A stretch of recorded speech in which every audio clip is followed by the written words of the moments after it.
Və bilirsiniz, həftə sonu son zəng idi. Şənbə günü, daha doğrusu son zəng idi və bu məktəblərdə müxtəlif formalarda qeyd olunurdu, müxtəlif görüntülər paylaşılırdı, tədbirlərdə görüntülər var idi və 221 nömrəli məktəbdə də son zəng mərasimi keçirilib. Burada nə ilə yadda qalıb, maraqlı bir sujetimiz var.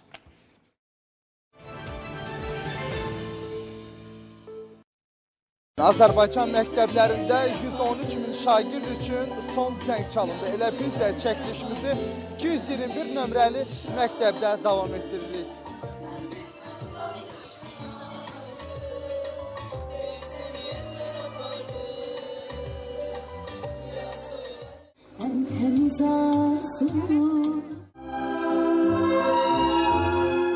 Bütün təlimatlara uyğun, qaydalara uyğun keçirilir son zəng tədbirimiz.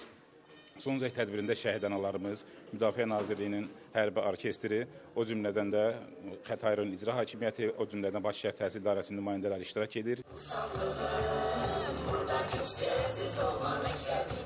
Çox sevincli gündür. Biz bugün xoş xatirələrlə bir-birimizdən ayrılırıq. İnşallah hamı gələcəkdə öz istədiyi yeri tutar. Biraz həyəcan var, həyəcan çoxdur. Bizim rəqsimiz bitib, son zəngimiz bitibdi, amma yoldaşlarımızın, dostlarımızın son zəngi var. Hələ də həyəcan var. Yəni, bu qədər. Ancaq həyəcan içimizdə. Biraz da sevinç, kədər, hamısı bir-birinə qatışıb. Artıq son zəng çalındı. Bütün məktəblərdə olduğu kimi 221 nömrəli məktəbdə də son zəng vətənpərvər, eyni zamanda milli ruhda olan kompozisiya və səhnələr də yekunlaşdırır. 2 nəsəlli Samir Rəsulov, ARB-TV.